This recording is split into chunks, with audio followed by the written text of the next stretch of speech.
Hola, buenas tardes. Estamos acá en un nuevo episodio de nuestro podcast que muy prontamente vamos a comentarles cuál es el nombre que elegimos desde Mira para poder seguir potenciando este espacio de conversación con distintas compañeras, activistas de distintos espacios. Así que hoy venimos con un tema súper atingente a la época estival, a las vacaciones y que se llama, le hemos denominado la autorización de salida del país. ¿Qué es lo que pasa? Vamos a tratar este tema que es sumamente importante, que afecta a miles de familias cada año. Porque la autorización de salida del país de niños, niñas, adolescentes, sobre todo en esta época, es bien abundante. Y por eso quisimos traerla a colación. Según los datos del Poder Judicial, los tribunales de familia reciben miles de solicitudes anuales relacionadas con estas materias, muchas vinculadas también a conflictos parentales que se dan incluso después que los padres se separan y quedan ahí como la deriva en estos temas. Esto no es solo un trámite, por eso lo quisimos traer a colación hoy día, es una discusión sobre derechos de la niñez, corresponsabilidad parental y obviamente acceso a la justicia. Por eso quisimos traerlo en lenguaje simple para que ustedes nos puedan hacer las preguntas, nos puedan dejar las preguntitas todo a través del canal de YouTube que nos patrocina, que es el de Cívica Popular, ¿ya? Y para eso nos acompaña una súper compañera, amiga, activista, colega, Scarlett Nieto Molina. Ella es abogada, es magíster sociojurídica en materias de familia y además es socia de AFIMA Calama. ¿Cómo estás, Scarlett? Muchas gracias por aceptar nuestra invitación desde Mira Observatorio Legislativo. Hola, buenas. Buen día en realidad con estamos súper honradas como AFIDA Calama que nos hayan invitado a participar en este podcast. Es un espacio de difusión y reflexión que nosotras valoramos muchísimo dentro del activismo feminista que hacemos en el territorio. AFIDA Calama nace con la finalidad de poder poner en perspectiva de género ciertos temas jurídicos en nuestro territorio. Calama es un territorio minero, es un territorio muy patriarcal, zona de sacrificio ambiental, en el cual creemos que como agrupación podemos aportar un grano, digamos, importante en la discusión territorial y que sea ese aporte con una perspectiva de género en las materias, por supuesto, que nos atingen. Y la materia de hoy es bastante interesante e importante en la época estival, como bien tú lo dijiste, que estamos en estos meses. Sí, además que ustedes igual tienen harto ahí cercanías, no tanta como en otras regiones, pero también hay harto viaje fuera del país, por ejemplo, que tienen al lado Bolivia, que tienen al lado Perú, que incluso la gente se va a realizar tratamientos médicos, van a comprar para allá y obviamente van con sus hijos, con sus hijas. Entonces creo que es súper importante también como conocer cómo están ustedes trabajando allá y obviamente también honradas de contar con la participación de AFIMA Calama, que es un espacio chiquitito, pero que yo sé que igual ustedes ahí ponen todo el power, toda la lucha para poder prestar orientaciones jurídicas a mujeres, jóvenes que lo necesitan, precisamente por lo que hablábamos, por lo tan difícil que todavía es en Chile el acceso a la justicia. Bueno, entrando ya en materia y relacionado con lo que veníamos hablando sobre el tema del acceso a la justicia, muchas personas, madres sobre todo, no saben de qué se trata este tema, cuáles son las gestiones que hay que realizar, en qué casos opera, por ejemplo, la autorización de salida del país cuando tiene que pasar por tribunal. Entonces, en este capítulo queremos como zanjar esas dudas. La Scarlett se dedica a temas de familia, tramita también en esa materia. Ya mencioné que era magíster en familia. Yo también algo me dedico y creemos que es importante que queden como estas dudas zanjadas y que para que quien venga después a consultar el capítulo del podcast no quede con ninguna inquietud sobre cómo opera esto de la salida del país y cuáles son los requisitos que se requieren, ¿ya? La ley regula este permiso principalmente para prevenir lo que se ha llamado la sustracción internacional de niños, niñas y adolescentes. Pero en la práctica, ¿qué es lo que busca? Ahí tú me podrás corroborar también que obviamente es respetar el derecho de los niños, proteger a los niños y también pensado en el derecho que tienen como al esparcimiento, a la recreación y eso obviamente está relacionado con temas de vacaciones. ¿Tú qué opinas sobre el tema de la práctica? ¿Cuál es la idea de poder establecer regulación normativa en esta materia? Bueno, digamos en la parte normativa de derecho internacional, el interés superior del niño tiene relación también con su desarrollo integral. Dentro de eso está el bienestar, el esparcimiento, el conocer nuevas culturas, ¿no es cierto? El desarrollarse en todo su ámbito. En ese sentido, el regular este derecho lo que hace es que asegura que estos niños, niñas, adolescentes, que las niñeces puedan ejercer este derecho. Y claramente lo que pasa actualmente en la mayoría de las familias es que solamente hay un padre o madre cuidador. Tenemos un porcentaje abismante de que las cuidadoras son mujeres. En ese sentido, para poder salir del país y regular, evitar un tránsito ilegal de las niñeces y también respetar este derecho a esparcimiento de los niños, que se regulan ciertos permisos. En ese sentido, cuando el cuidador o cuidadora es la madre o padre, puede a través de un permiso ante notario solicitar que el otro madre o padre firme este permiso para poder salir del país. Esto sería en un caso en que haya un mutuo acuerdo, que no haya relaciones, digamos, de violencia, sino que sea una relación normal entre padres que acuerdan que uno de los dos va a salir con su hijo con fines recreacionales o educativos o culturales. Tenemos también algún escenario en el que el niño o niña sale del país, pero no sale ni con su madre ni con su padre, que son sus tutores legales o cuidadores, sino que sale con un tercero.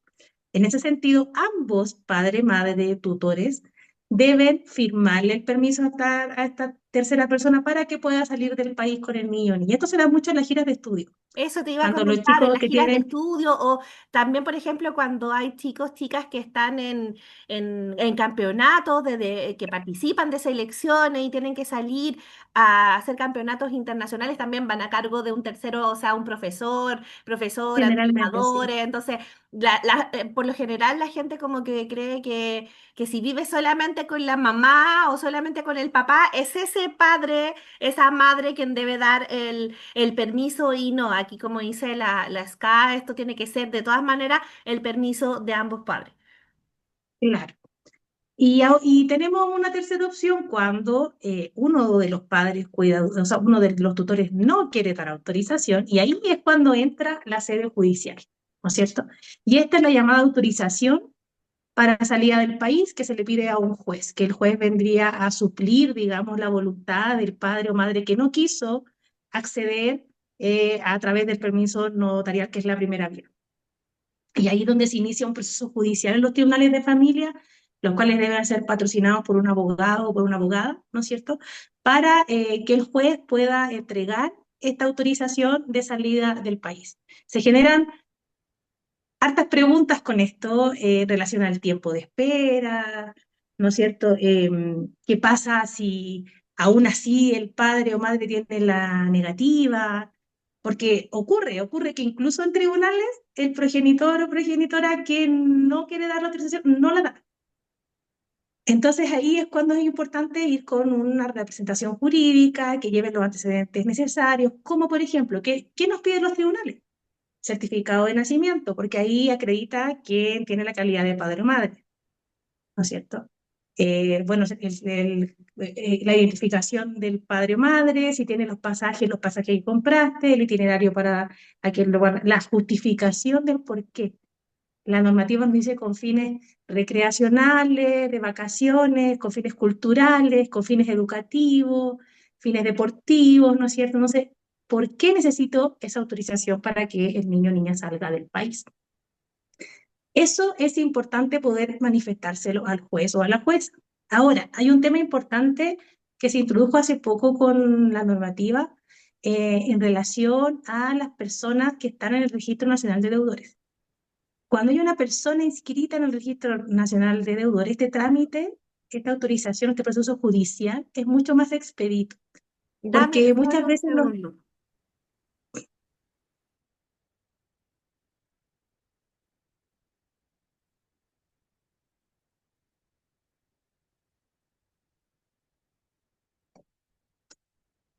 Y ahora sí, démosle. Es mucho más expedito cuando está en el Registro Nacional de Deudores porque lo que hacen los tribunales es, si es que la demanda es presentada con todos los antecedentes necesarios, como certificado de nacimiento, identificación del padre o madre, o el tutor en caso de que tenga, digamos, a través de una sentencia judicial, eh, el cuidado del niño o niña, en este caso la patria potestad, ahí, y bueno, el itinerario, los pasajes, etcétera, y está en el Registro Nacional de Deudores, lo que hace la normativa es no hacer una audiencia. No, no llaman, en este caso, al demandado o demandada que no quiere dar la autorización, sino que de oficio, con los antecedentes establecidos, más el certificado de que está en el Registro Nacional de Deudores, entrega esta autorización que están solicitando. Ahora también hay que tener presente que los tribunales de familia tienen una carga importante de trabajo, por tanto, si hay un viaje que ya está planeado, es decir, con meses de anticipación, es importante gestionar este permiso con anticipación, porque así vamos a tener la planificación necesaria si es que hay que poner una demanda a los tribunales de familia. Al menos acá en Calama tiene que ser a lo menos con 45 días de anticipación al viaje. Hay que tener en cuenta que en Calama viven más de 52.000 niños y niñas. Entonces, si bien no tenemos 52.000 solicitudes de autorización de salida del país, pero ese número nos da más o menos una idea de la cantidad de solicitudes que pueden llegar al Tribunal de Familia, porque el Tribunal de Familia no ve solo autorizaciones, ve muchas materias que tienen relación con las infancias. Eh, por lo tanto, al menos acá en Calama son, a lo menos así, de hecho, yo diría que apretada de tiempo, 45 días de anticipación para poder pedir una solicitud. No, y lo que Nosotros pasa, en AFIDA, ¿Mm?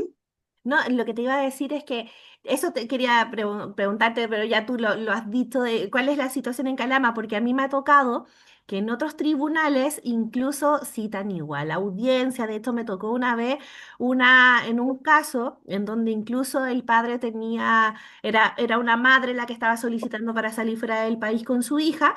El padre tenía una causa penal en su contra relacionado con la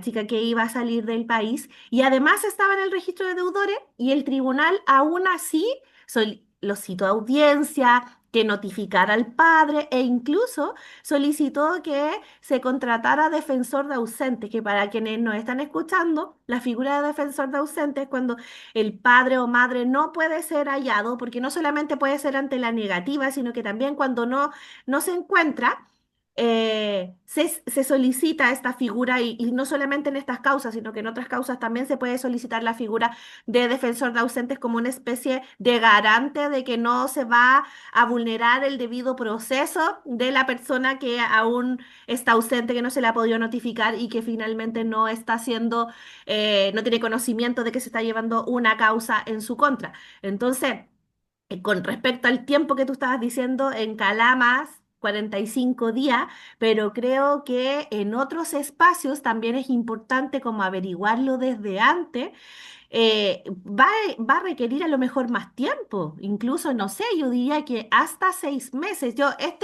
Este ejemplo que cuento para quienes nos están escuchando es de un tribunal de familia de Osorno, ¿ya? Que me pasó que yo patrociné esa causa. Entonces, claro, Calama yo sé que está como mucho más avanzado, por esto que te digo que es como más habitual la salida del país por ser una comuna igual fronteriza.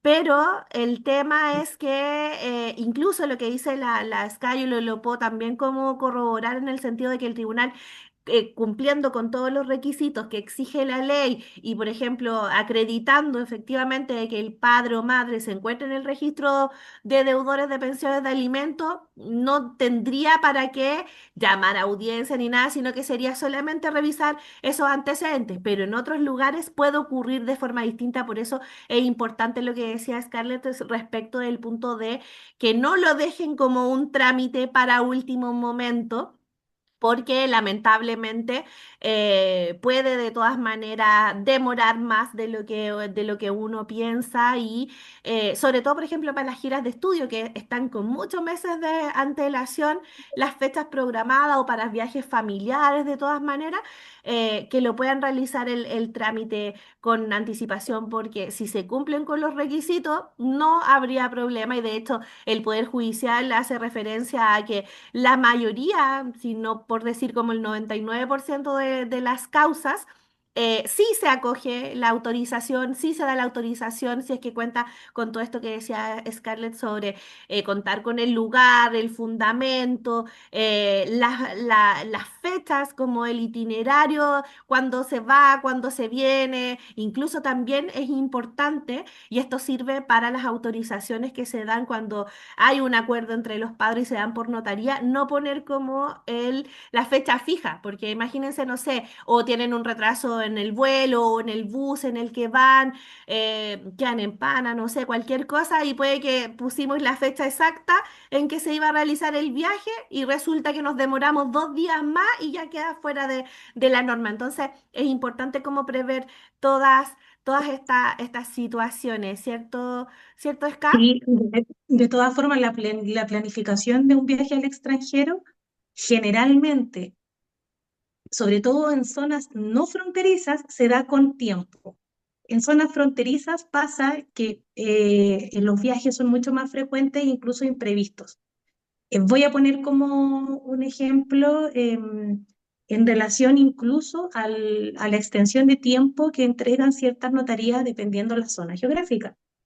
Porque en Arica se da mucho que entregan permisos hasta los 18 años, muy amplios.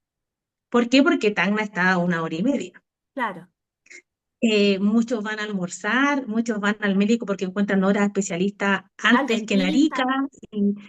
y- pero uno ya va avanzando hacia el sur y las notarías son más reticentes a entregar la extensión de tiempo en cuanto a los permisos de salida del país. Acá nosotros nos encontramos que hemos tenido permiso hasta 5 años. Sobre 5 años, generalmente hay más cuestionamientos o se solicitudes más antecedentes por parte del notario o la notaria que va a autorizar esa salida.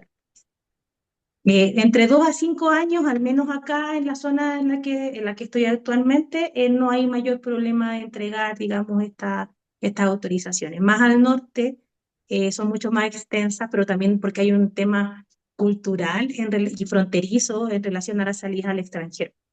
Acá, por Así ejemplo, que que yo me encuentro en la región de Valparaíso, no, las notarías no permiten, por ejemplo, cuando tú vas a hacer el trámite, si hay acuerdo entre los padres y vas a hacer el trámite de autorización, pero autorización como un trámite, un documento privado en que solamente el notario certifica que se está dando la autorización, ese tiene que ser como súper acotado por el tiempo del viaje, no tener mayor extensión para un fin específico. Pero, por ejemplo, si es que los padres quisieran hacerlo de forma más amplia, como dices tú, hasta los 18 años, sí o sí tienen que hacerlo por escritura pública, que ahí sí hay una mayor revisión por parte del notario, pero la diferencia es que también los costos varían. O sea, si tú vas y sí, haces una declaración, o sea, una salida, autorización de salida del país, te puede salir, no sé, unos 5.000 pesos o incluso menos, 2.000 pesos en una notaría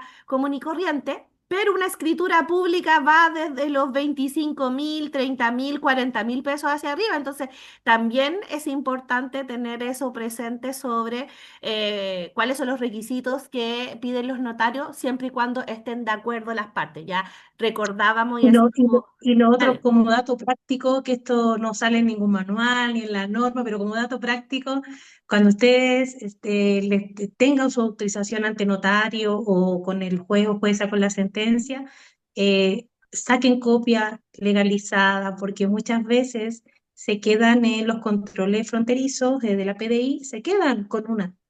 Si bien en las notarías, tanto con escritura pública como permisos, te dan copias, es importante siempre sacar autorización, sobre todo si tienen la escritura pública de autorización hasta los 18 años, porque les van pidiendo copias y tienen que llevar el certificado de nacimiento para poder acreditar efectivamente el parentesco entre la persona que se le autoriza y el niño o niña que sale autorizado. Esas son cosas que a veces a uno no le explican y cuando se está en el lugar dicen, me quitaron una, pero sí Sí. es porque eso pasa. Oye, y Y otro no, dato práctico que me acordé es que si el padre o madre está fallecido, también tiene que pedir autorización. No basta, o al menos llevar el certificado de defunción, porque no basta tampoco con decir, ah, no, está conmigo a mi cuidado y explicar, no, es que porque el padre murió. En aduana, por ejemplo, en los controles fronterizos o en el aeropuerto, no les consta que el padre falleció, entonces tienen que también llevar o si no existe certificado de fallecimiento por A, B o C, tendrían que acudir también a que exista un pronunciamiento del tribunal. Y el otro punto que también me ha tocado ver es respecto y esto me adelanto un poco como para lo que quería que también conversáramos, es el tema de la renovación de documentos, por ejemplo, renovación de pasaporte, ¿ya? Porque, por ejemplo, me ha tocado también ver de gente que ha salido del país con autorización del tribunal, con un niño o niña menor de edad.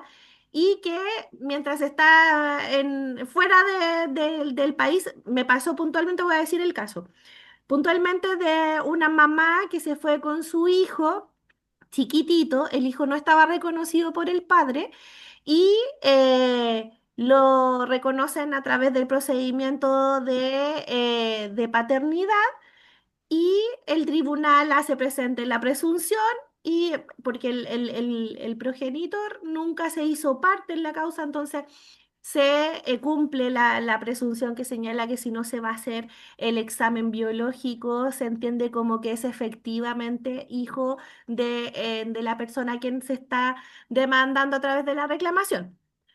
Y allá cuando ya estaban en el extranjero porque se fueron a radicar allá, al niño se le vence el pasaporte. Y de hecho querían venir a Chile de nuevo y cómo lo hacían. Entonces el tribunal dijo, no, yo no puedo dar la autorización hasta que no conste que el papá se está negando, porque independiente que se le dio, que se acogió la reclamación de paternidad, estaba con que el padre era efectivamente el padre legal, biológico y legal también, pero aquí sí tiene papá, entonces tienen que de todas maneras pasar por el trámite. Y fue todo un tema porque hubo que darle mandato a mí, a la abogada en Chile, mandato especial fuera de Chile y todo, para poder tramitar la solicitud de pasaporte, o sea, de la solicitud de la autorización para que el niño renovara pasaporte en donde se encontraba. Y el otro caso que también me tocó de una mamá que tenía incluso el cuidado personal, necesitaba renovar el pasaporte de su hijo, pero en el registro civil le pidieron, no, es que usted no puede sola porque no hay autorización, porque finalmente son ambos padres los que tienen que dar la autorización para renovar el pasaporte. Entonces, y ahí es donde quería entrar en este tema que ya lo venía anticipando. ¿Qué tiene que ver, por ejemplo, cómo lo vinculamos con el tema de finalmente el enfoque de género y de cuidados? Porque los casos que he contado son obviamente de madres que son cuidadoras, que se llevan toda una pega, toda una carga encima y que finalmente el sistema, aun cuando la ley puede tener algunas especificaciones como ya un poco más claras, como lo que contaba Scarlett sobre el registro de deudores de alimentos, aún así se la hacen difícil y va a depender casi como del criterio de la autoridad de turno, ya sea del tribunal, depende de qué lugar sea o en este caso que les contaba del registro civil. que les insisten en pedir como la autorización del padre ausente.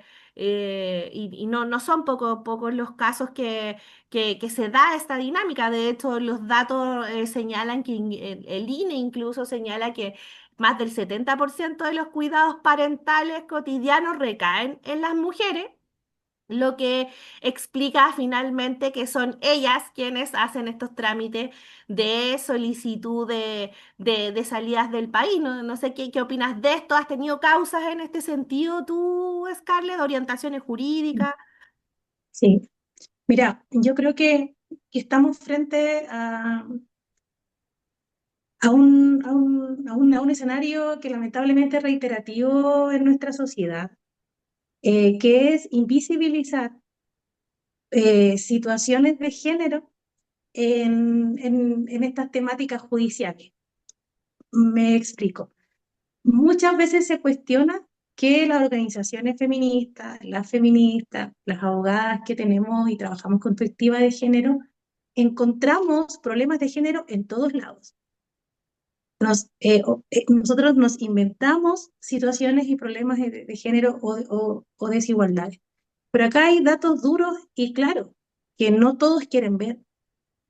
El INE, que es el instituto facultado para poder entregarnos datos estadísticos serios en nuestro país, nos señala que más del 70% del cuidado de los niños, niñas, de las niñeces en Chile recae en las madres mujeres.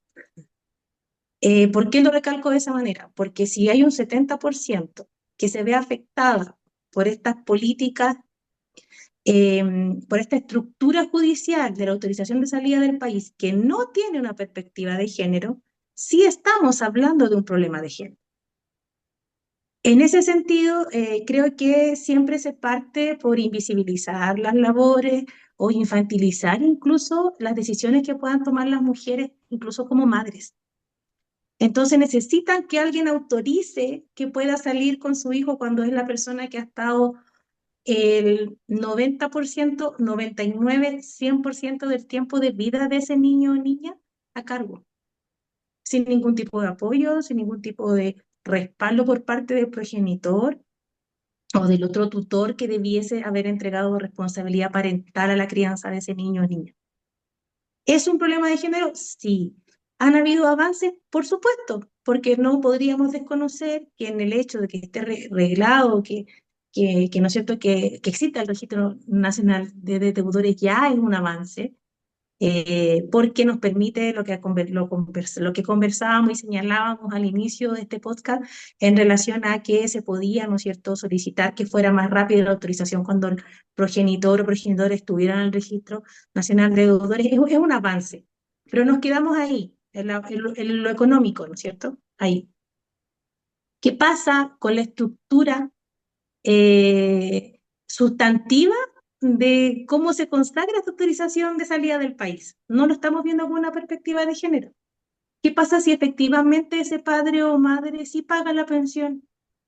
¿Qué pasa si la paga, no quiere dar autorización y no tiene ningún tipo de excusa? Va a llevar a la madre cuidadora a tribunales y gastando plata en abogado, en abogada, invirtiendo tiempo, incertidumbre de un proceso judicial, ¿no es cierto? Gastando plata en todos los trámites externos como las notificaciones y demás, certificados, qué sé yo. Y ahí también es cuando hay un concepto que si bien no está regulado de forma expresa en la Ley Integral de Violencia de Género, sí, nosotros lo podemos inferir, interpretar, cuando se señala o se consagra que va a ser violencia toda aquella ejercida a través de terceros para dañar a la mujer. Y acá entendemos que hay padres que con la finalidad de hacer un daño, ejercer violencia sobre esa madre que tienen hijos en común, frenan salidas del país y así le generan un nivel de estrés importante a esa cuidadora, con todo lo que nombré recién. Idas innecesarias a tribunales, gastos de plata, incertidumbre del proceso judicial, etc., que es la llamada violencia vicaria, la cual nos encantaría que tuviera nombre y apellido en la ley, pero sí es una herramienta que nos sirve para quienes nos dedicamos, digamos, a litigar o a formar estrategias jurídicas con perspectiva de género. Oye, qué Em, importante esto que sí, tú mencionas sobre el tema de la invisibilización. O sea, a mí me entrevistaron sobre este tema de la salida del país hace unos años atrás.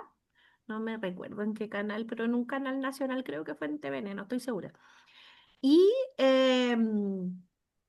la periodista que me manda el cómo y las preguntas, bueno, se va a tratar de esto y de esto, porque entendemos que tú eres abogada feminista y queremos saber cómo la postura de ustedes, si es que efectivamente hay como acá algún problema, porque lo hemos consultado con otros abogados y otros abogados nos han dicho, no, pero si está todo regulado, no hay ningún problema. Entonces, claro, está regulado, pero lo que dice la Scarlett es súper importante de tener a la vista, o sea, lo que es el estrés de además llevar sola el cuidado de hijos, de hija, tener que ir a tribunales, tener que gestionar, por ejemplo, el patrocinio de un abogado o de una abogada, que por lo demás entienda que efectivamente es una necesidad tomar en consideración esta circunstancia. Es súper complejo, es súper estresante, entonces a eso se le suma la falta de responsabilidad parental, la falta de corresponsabilidad en respecto del tema de los cuidados, lo que dice la SCA, que a veces incluso por revancha no se otorgan estos permisos, que hay deudas impagas de pensiones de alimentos. Que hay, por ejemplo, violencia psicológica respecto a, pero no sé, no voy a decir nada en particular, pero cuando se ejerce violencia psicológica también tiene que ver con esto de minimizar las necesidades de aquella cuidadora y obviamente minimizar las necesidades de los niños y niñas que están a su cargo. A veces incluso están a cargo de otras personas, o sea, todo esto tiene que enfocarse dentro de una mirada distinta que es tener este enfoque de género, enfoque de cuidados, enfoque de derechos humanos, como le quieran llamar a ustedes, los que les resulte como eh, más fácil de comprender, pero es un enfoque que se debe tener y creo que es importante incluirlo no solamente en este tipo de materias, sino que en otras materias también relacionadas con la vinculación, el acceso que tienen las personas, sobre todo las mujeres, a la justicia. Ya veníamos en el bloque que teníamos planificado, era como hacer ciertas preguntas, creo que las hemos ido contestando durante el tiempo que llevamos conversando, pero creo que algo súper importante de mencionar y obviamente relacionado con la mirada de los niños y niñas, ya no como objetos, sino que como sujetos, sujetas de derecho. Y creo que relacionado con eso está precisamente el derecho a ser oídos. ¿Desde cuándo se les pide la opinión a los niños, niñas, adolescentes? ¿Cómo se les pide la opinión? También a veces como que los padres, las madres sobre todo, tienen como mucho temor de que sus hijos y sus hijas se vean involucrados como en procesos judiciales. eh, y claramente, o sea, son espacios que no debiesen estar como para los niños y niñas, pero cuando se hace de forma respetuosa, privilegiando, garantizando el respeto del interés superior del niño o niña. Eso es sumamente importante, pero hay acotaciones, ¿cierto? ¿Qué has visto tú? ¿Cómo se da, por ejemplo, allá en Calama? ¿Los llaman o no los llaman a que el niño o niña se pronuncie? ¿Hay una edad estándar? ¿Cómo lo ves tú? Bueno, primero señalar que el derecho a ser oído está consagrado en la Convención de los Derechos del Niño. Y de hecho hay observaciones en relación a ese derecho, en el cual el tribunal en teoría no debería decidir sin considerar la opinión del niño en relación a su autonomía progresiva, pero también hay que entender que no podemos, eh, esa autonomía progresiva, digamos, dice relación con la edad que va teniendo, cómo puede ir desarrollando. cierto criterio. Acá al menos yo he visto y me ha tocado que el niño más pequeñito que han escuchado ha sido a los 8 años. No, no me ha tocado otros casos en que sean más pequeños. Conozco sí casos en el que han sido más pequeños, pero cuando hablamos de vulneraciones importantes, en el cual es necesario, digamos, exponerlos, porque también hay que convenir que un tribunal no es un espacio muy amigable para los niños y niñas. Por más que se haya trabajado en que sea de esa manera, es un espacio bien frío, hay mucha gente adulta, en definitiva, no es un lugar muy cómodo, por más que, insisto, creen espacios en los tribunales donde hayan tele para ver películas, peluche, etcétera. No es un espacio en el que ellos se sientan tan cómodos para poder hablar digamos, expresar su opinión. En los casos de autorización de salida del país, como bien les comentaba, el más pequeñito que me ha tocado, al menos a mí de manera muy personal, ha sido de los 8 años, pero fue hace un tiempo. Es un tiempo bien importante. En la actualidad no nos ha tocado llevar como testigos ni han llamado a los niños porque los antecedentes en realidad han sido suficientes con el itinerario. Por eso creo que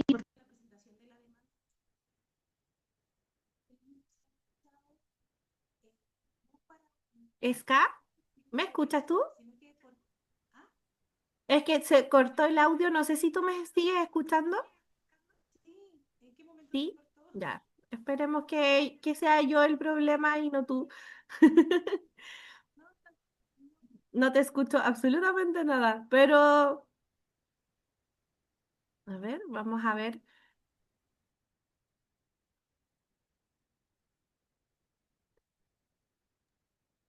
¿Ahí me escuchas? Ay, no te escucho nada. Pero no sé, espérame, voy a. Tenemos problemas técnicos. Ya, ahí sí. ahí sí, Sí, súper. volvimos ya. No sé en qué quedé, pero No, me no sé estabas si se escuchó. comentando de que no han sido suficientes los Ah, antecedentes los que se han antecedentes, solicitado, que claro. no ha sido necesario el tema que intervenga en los niños o niñas, pero como decía la SCA, o sea, no es algo que dependa, o sea, si faltan antecedentes y es un recurso que los niños incluso quieren, sus papás, sus madres quieren que se ejerza, no deberían prohibírselo, ¿no? Es un derecho del niño o de la niña a ser oído. Generalmente no lo piden, porque como bien decía, para ellos es un trámite que quizás es más cómodo que lo puedan ejercer los abogados o abogadas que lo patrocinan. Pero en definitiva, si quieren ser oídos, es un derecho, está en la Convención de los Derechos del Niño, también hay leyes establecidas en relación a eso, entonces ellos podrían solicitar que el juez o jueza los escuche, porque es su derecho, eso es importante dejarlo claro. No es muy común que lo pidan, pero lo pueden pedir. Sí, así es. Bueno, yo creo que ya estamos con eso súper claras. Para cerrar, bueno, recordar que el descanso, la movilidad, el vínculo familiar, las oportunidades educativas, por ejemplo, esparcimiento, recreación, es un derecho que tienen los niños y las niñas. Y esto de negar, por ejemplo, el permiso que se use como castigo, como revancha para la persona que está a cargo de los cuidados, obviamente trae repercusiones en los niños y en las niñas, así que no lo recomendamos, obviamente. Pero sí, si es que existen otras situaciones en donde, por ejemplo, en algo más común y más simple, que es que la persona no es sabida, nunca ha estado en la vida del niño o niña, no han tenido contacto, no saben ni siquiera dónde vive, tienen que pasar por este trámite y por ende es sumamente importante informarse al respecto y como advertir más o menos de cuáles son los tiempos que nosotras les comentábamos, pero por sobre todo siempre tener presente de nuevo que esto es un derecho y que se debe garantizar obviamente para ese crecimiento, el desarrollo integral que esperamos de todas las niñas y niños. Scarlett, tú cuéntame qué te pareció este espacio. Te doy muchas gracias por tomarte tu tiempo, pues en representación de AFIDA ya quedamos ahí en, de acuerdo como para ver otros temitas más adelante, así que muchas gracias. ¿Se escucha, cierto? Sí, súper. Ya, sí, bueno, para dar el cierre, agradecer la invitación. Nosotras siempre estamos llamadas a compartir estos espacios. Como Afida Calama, somos pequeñitas, pero metemos harto ruido dentro de lo que podemos. Calama es un territorio que necesita mucho activismo, así que esperamos poder estar acompañando al menos esta tierra desde esta vereda con la perspectiva de género dentro de lo que más podamos. Quedamos ya con, digamos, con los contactos intercambiados para poder hacer muchas más actividades y poder invitarla a ustedes también y poder seguir creciendo con esta red de información que en realidad es importante para todos quienes nos escuchan y poder tener el poder de decidir, de planificar y de también saber cuáles son los trámites que deben seguir si quieren salir del país, ¿no es cierto?, tanto en vacaciones como en otra oportunidad. Súper, muchas gracias. Bueno, a quienes nos van a escuchar, va a quedar este capítulo grabado nuevamente. Dar las gracias al canal de YouTube de Cívica Popular y ahí también invitar a que nos sigan en nuestras redes sociales, específicamente en Instagram, Afida Calama y mira.observatorio. Así que les damos las gracias y nos encontramos en un próximo capítulo del podcast que acuérdense que ya viene el lanzamiento del nombre. Muchas gracias, Scarlett. Un abrazo. Chao, chao. Chao.